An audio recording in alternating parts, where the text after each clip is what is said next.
그래서 저희 유튜브 3원칙이 있죠. 좋아요, 구독 할 필요 없어요. 그리고 결론부터 말해요. 시간 끌기 없어요. 그리고 재미도 없어요. 네.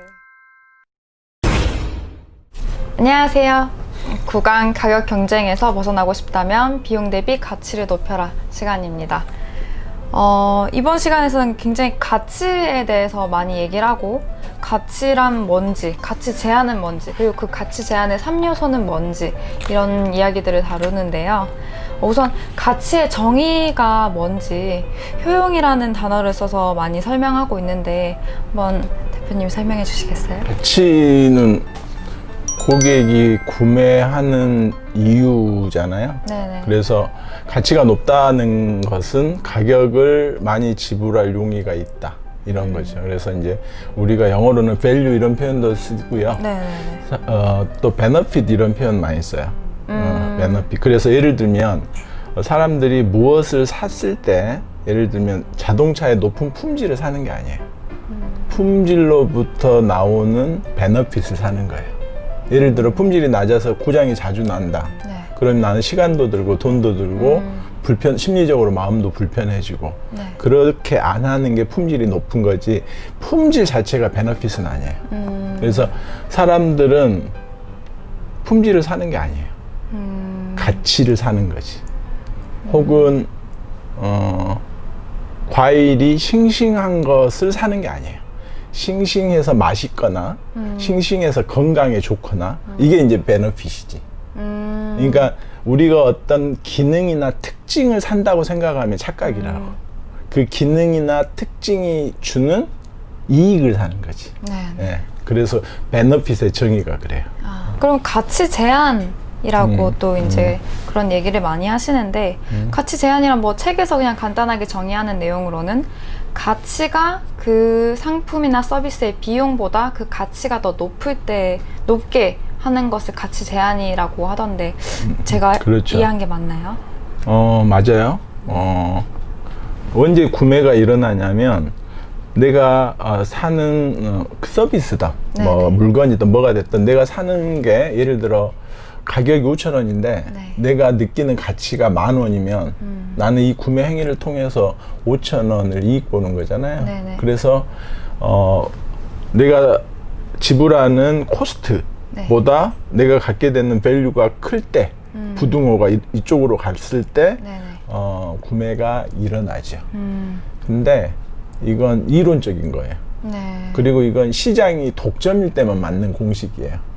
왜냐하면 시장에는 우리 것의 밸류가 더 코스트보다 크다라고 주장하는 경쟁자들이 많잖아. 그러니까 이게 이론적이고 말이 안 맞는 거지. 독점에서만 맞는 거죠. 그러면 어떻게 해야 고객이 나를 구매할 거냐? 가치 제한의 진짜 정의는 네. 내 V-C가 경쟁자들의 V-C보다 커야 된다. 다시 말하면 지불하는 가격보다 가치가 네. 내 것이 폭이 제일 커야 된다고. 네네네. 이걸 뭐라고 해요? 우리 쇼핑할 때, 홈쇼핑을 하거나 인터넷 가성비요? 쇼핑할 때 가성비를 네. 따진다고. 그러니까 구매의 가장 중요한 원리가 네. 가성비예요. 자, 봐요. 이번에 이제 집을 이사를 했잖아. 네네. 엘라가. 네네. 엘라가 이사를 했을 때 네. 제일 좋은 집으로 갔어요? 그렇죠. 그러지 않지. 네, 그럴 수 없죠. 여러 집을 봤는데 아마 제일 좋은 집으로 가진 않았을까요? 네. 혹시 제일 싼 집으로 갔어요? 그렇진 않죠. 그렇지도 또. 않죠. 네. 결국은 뭘 계속 찾았냐면 본능적으로 V-C가 제일 큰 물건을 찾았을 거라고. 네. 내가 지불하는 가격 대비 가치가 제일 좋은 거. 이번에 제일 중요한 가치가 뭐였어요? 공기, 교통, 출퇴근 거리. 교통이었던 거. 그러니까 이제 아마도 네. 이 출퇴근 거리가 제일 중요했을 거라고. 네. 이런 거죠. 네. 예. 그래서 문제는 이 밸류가 객관적이지가 않아요. 사람마다 달라요. 예를 들면 저 같은 경우는 오르는 집을 사는 게 아니라 공기가 좋은 집을 산다고. 근데 공기가 좋은 집은 대체로 경제적 가치가 없어요. 한국에서는. 왜냐하면 역세권도 아니고 강남도 아니고 뭐 이런단 말이지. 네, 네. 예, 아주 경제적인 관점에서 제 구매 행위를 보면 되게 어리석어 보이죠. 그러나 이렇게 자연을 좋아하는 사람들 관점에서 보면 되게 현명한 구매를 하는 거죠. 이게 관점에 따라 다른 거예요. 가치라는 게. 네네네. 그래서 영업의 역할이 중요하지. 고객마다 가치가 다르니까 네네. 그걸 파악을 해야 네. 세일즈에 성공하는 거지. 그러니까 네. 세일즈의 가장 중요한 포인트는 뭐냐면 네네. 고객이 무엇을 가치로 생각하는가를 알아내서 그건 주관적이고 비이성적이고 비합리적인 경우도 많거든. 네네네. 그렇지 않아. 그렇게 막 합리적인 거 아니잖아. 경제적으로 손해도 보고 이런 구매 행위를 하니까. 근데 그 사람은 그게 중요해. 그 회사는 그게 중요해. 이런 경우가 많이 있다는 거지. 네.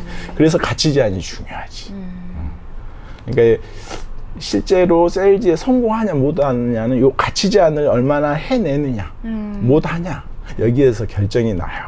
우리가 전번에 모든 시장은 두 개로 나누어진다는 거 기억나죠? 아, 네네. 어떻게 나누어져요? 고부가 가치 그렇죠. 시장이랑 네, 저가 시장. 네. 그래서 우리가 이걸 로우 엔드 마켓, 네, 맞아요. 이걸 하이 엔드 마켓 이랬죠. 네, 네. 근데 로우 엔드 마켓은 뭐의 결정력이 커? 가치와 가격 중에 가격의 결정력이 커. 네. 하이 엔드 마켓은 가치. 가치가. 그래서 로우 엔드 마켓을 공략할 때는 뭐가 중요하냐면 원가가 중요해. 아, 네네. 왜냐하면 원가가 높으면 가격 경쟁력이 떨어지니까. 하이 엔드 마켓은 가치가 중요해. 물론 두 시장에 다 V-C의 공식이 통하긴 하지만 네네. 하이엔드 마켓은 가치 중심의 시장이고 로우엔드 마켓은 가격 중심의 시장이고, 그러니까 로우엔드 마켓은 사실은 가치가 상수고 가격이 변수고, 하이엔드 마켓은 가치가 변수고, 이런 시장의 특성이 다른 거지. 네. 그래서 이제 한국 기업에 이걸 적용해 보면 네. 과거에 우리가 주로 했던 시장은 우리나라처럼 저개발국이었거나 개발도상국 이런 국가에 주로 우리가 수출을 했지. 네.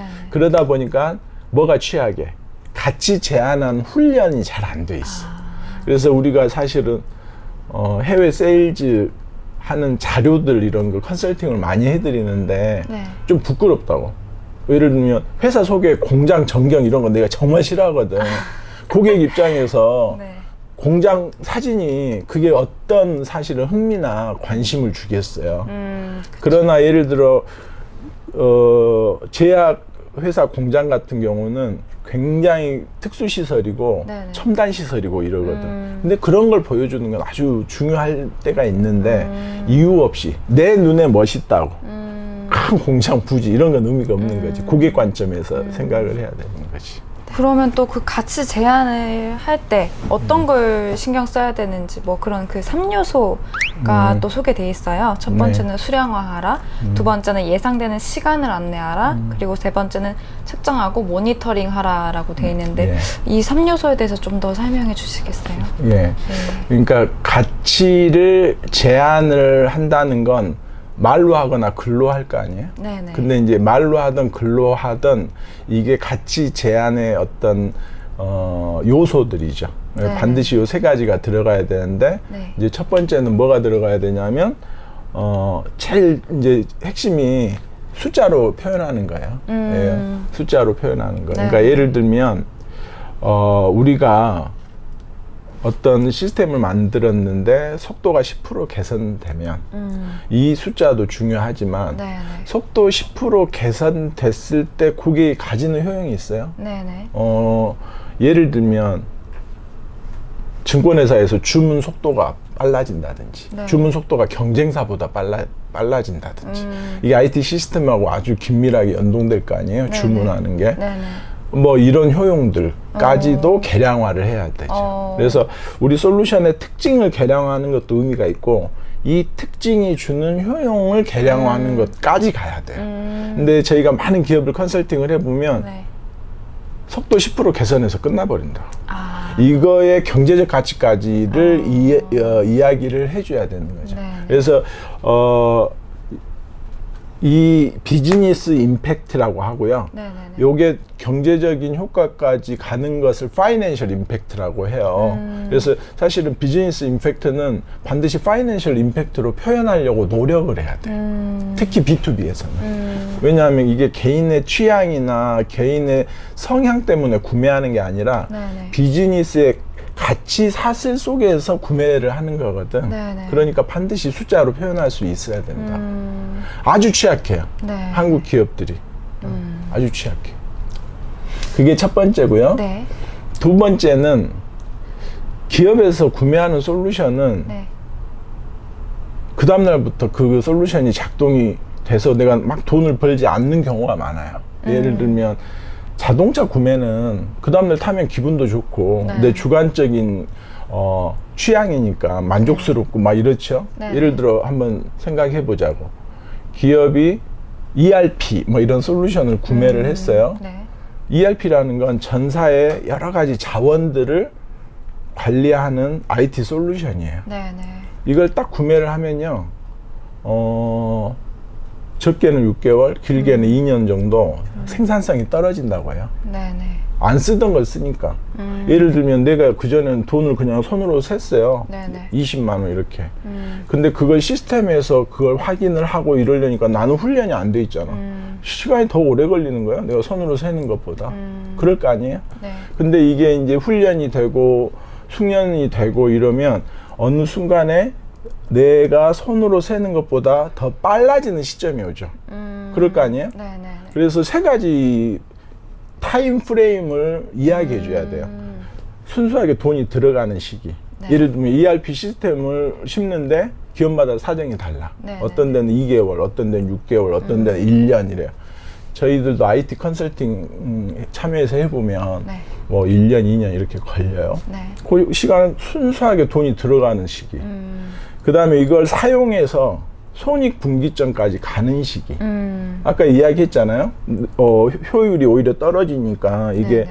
손익분기점까지 가는 요 두 번째 시기를 이야기해주고, 이제 그 다음부터는 실제로 효율이 개선되는 돈을 버는 시기. 네네. 이렇게 세 가지로 프레임이 있거든요. 요 세 포인트를 예측하고 이야기를 해줘야 돼요. 이게 두 번째고, 네. 세 번째로는 이걸 고객이 확인할 수 있도록 확인하는 방법과 리포팅을 해줘야 돼요. 우리가 네네. 고객한테. 이걸 네. 뭐라고 하냐면 메저먼트 앤 모니터링 이렇게 이야기를 하거든요. 네네. 쉽게 말하면 우리 교육 같은 거 하고 나면 만족도 설문 같은 거 하잖아요. 네. 매저하는 거예요. 측정하는 거예요. 그 다음에 그걸 가지고 예를 들어 교육회사는 기업에 리포팅을 해드린다고. 네. 이게 이제 모니터링이죠.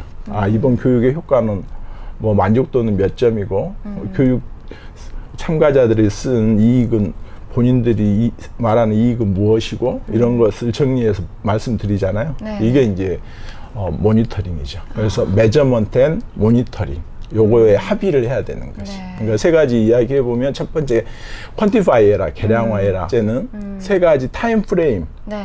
돈이 들어가는 시기, 손익분기점까지 가는 기간, 순이익이 발생하는 기간을 합의해라. 네. 세 번째로는 어떻게 측정하고 어떻게 고객하고 소통할지 메저먼트 앤 모니터링에 대해서 합의해라. 네. 이게 이제 가치 제안의 세 가지 요소예요. 그러니까 말로 하던 제안서가 됐던 프리젠테이션이 됐던 항상 이 가치 제안이 제일 중요한 결론이고 제일 먼저 고객한테 이야기해야 되는 거예요. 들어보니까 굉장히 그 가치를 얘기를 할 때, 그러니까 저희의 상품과 서비스의 가치만 생각하는 게 아니라 이제 고객사 입장에서 어떤 가치일지를 이제 고객 중심으로 굉장히 생각을 많이 해야 된다라고 얘기하시는데, 고객 중심이라고 하시니까 영업대표 필수 마인드로 고객 중심 얘기를 하신 적이 있으신데 혹시 관련해서 해주실 얘기 있으신가요? 네. 저희 슈플리에서는 영업에 대해서 전략이나 네네. 방법론이나 네네. 도구들을 제시하는 게 이제 저희 일이긴 하죠. 네. 근데 실제 영업은 그게 반이고요. 네. 나머지 반은 애티튜드나 철학이나 네네. 관점, 태도 이런 것들이에요. 네. 그래서 우리가 이거 너무너무 중요한데 이제 사실은 이거에 대해서 이야기하는 분들도 많이 있고 그래서 이제 제가 강의를 할 때 그런 이야기를 막 자세히 하지는 않는데 고객 중심의 태도를 갖는 건 너무너무 중요해요. 네. 그래서 저는 이제 한 3가지만 말씀드리고 싶은데 네. 첫 번째는 이제 우리 저번에도 잠깐 이야기를 했는데 내가 고객을 좋아해야 된다. 그러니까 고객이 나를 좋아하도록 노력하지 말고 네네. 더 고수는 내가 그 사람을 좋아하는 거지. 예. 그래서 우리 그때 비유도 들었는데 직장 생활도 마찬가지거든요. 네. 내가 상사 눈에 들려고 노력할 게 아니라 상사를 좋아하려고 노력해야 돼. 그러니까 늘 이렇게 동료들한테 좋은 평판을 얻으려고 사람들이 노력하는데 그 사이에 그 동료들을 내가 진실하게 좋아하면 돼요. 네. 그러면 그 사람은 사실은 평판이 좋을 수밖에 없죠. 네. 그 노력이 쉽진 않아요. 꼴보기 싫어 죽겠는데 뭐 이거 쉽진 않아. 네. 저도 뭐 매일 마음속에서 스트럭을 하는 거지. 일 못하면 꼴보기 싫어요. 근데 이제 그 사랑해주고 네네. 케어해주고 이게 사실은 되게 고수지. 그쵸. 그래서 경영이 그런 의미에서 영업하고 참 일맥상통하는데 결국 내 마음을 다스리는 일이에요. 이게 되게 본질이에요. 근데 요걸 다스리지 못하고 우리가 재무를 공부하고 회계를 공부하고 전략을 공부한다고 기업을 잘 경영할 수 있는 건 아니에요. 두 번째 이제 제가 생각하는 건 뭐냐면 고객들이요 일이 있을 때가 있고 파워가 있을 때가 있어요. 고객 조직 내에서. 그죠? 네네네. 근데 하수들은 그때만 고객을 찾아가. 아. 고객이 뭔가 일이 있어. 나한테 줄 일이 있어. 구매할 건이 있어. 네네. 생전 연락 안 타가 딱 그게 있으면 이제 딱 찾아가면 네네. 되게 속보이죠. 그쵸. 네. 이제 제가 이렇게 그 직장 생활 이제 하면 늘 느끼는 게 평소에 통 연락이 없던 친구가요. 보험회사에 취직했다고 와요. 그리고 그 친구는 보험을 들어주죠. 네. 그 이후로도 틀림없이 연락을 안 해요. 그런 건 참 결례예요. 저는 세일즈 그렇게 하면 안 된다고 생각해. 네. 여자들 통 연락 없다가 결혼할 때 청첩장 보내는 사람들이 있어요. 네네. 그거 안 보내야지. 왜 보내? 왜 보내지? 네. 왜 보내냐고. 네. 아니, 안 친할 수 있는데, 네. 안 친하면 청첩장도 안 보내야지. 왜 청첩장을 보내냐고. 네. 나이가 먹어가면서 CEO가 된다든지, 임원이 되거나, 이렇게 네. 힘 있는 자리로 가잖아요. 네네. 주변에 아는 사람이. 초기에는요, 그분들한테 비싼 난도 보내고 그랬어요. 영업 차원에서. 네네. 근데 문제 하나 없어. 뭐 고맙다는. 왜냐면 난이 수백 개가 들어오기 때문에 제가 보낸지도 몰라. 그래서 안 보내요. 저는 그리고 부잣집에는 축의금도 거의 안 해요. 부잣집에 축의금을 뭐하러 해요? 근데 사람들은 부잣집에 축의금을 많이 해요. 가난한 집이 많이 해야지. 축의금은 가난한 집이 많이 해야 돼요. 부잣집은 안 해도 돼요. 그래서 딱 보고 저 집이 부자다. 그러면 축의금 안 하거나 적게 해요. 근데 그거에 삐지는 사람들이 있어요. 네. 그건 이제 저하고 잘 안 맞는 거예요. 그거에 삐진다 그러면 뭐 잘 안 맞는 거지. 네. 근데 퇴직임한 임원들한테 네. 제가 2만 원짜리 사과 박스를 보낸 적이 몇 번 있어요. 눈물을 흘리면서 전화하는 분이 있어요. 아무도 알아주지 않아요. 퇴임한 임원은 네. 아무도 찾지 않아요. 그러니까 그 전년도에 CEO일 때 그 수많은 사람들이 와서 선물하고 인사하다가 딱 퇴임하는 순간 네. 아무도. 그래서 그분들을 모르겠어요. 이건 영업에 이익이 된다고 말할 수는 없어요. 근데 그냥 저는 인간적으로 그런 태도. 그래서 이걸 그 스티븐 코비는 뭐라고 하냐면 감정 계좌라고 해요. 고객이 일이 없을 때, 힘이 없을 때 고객에게 이건 진짜로 좋아하는 거잖아요. 네. 내가 그 고객을 찾아가고 관계를 형성하고 그러면 어느 순간에 그게 우리가 같이 파트너로 일할 수 있는 굉장히 심리적인 중요한 신뢰가 네. 토대로 형성이 되는 거잖아요. 네, 네. 그래서 그 부분을 이야기를 하고 싶고, 네, 네.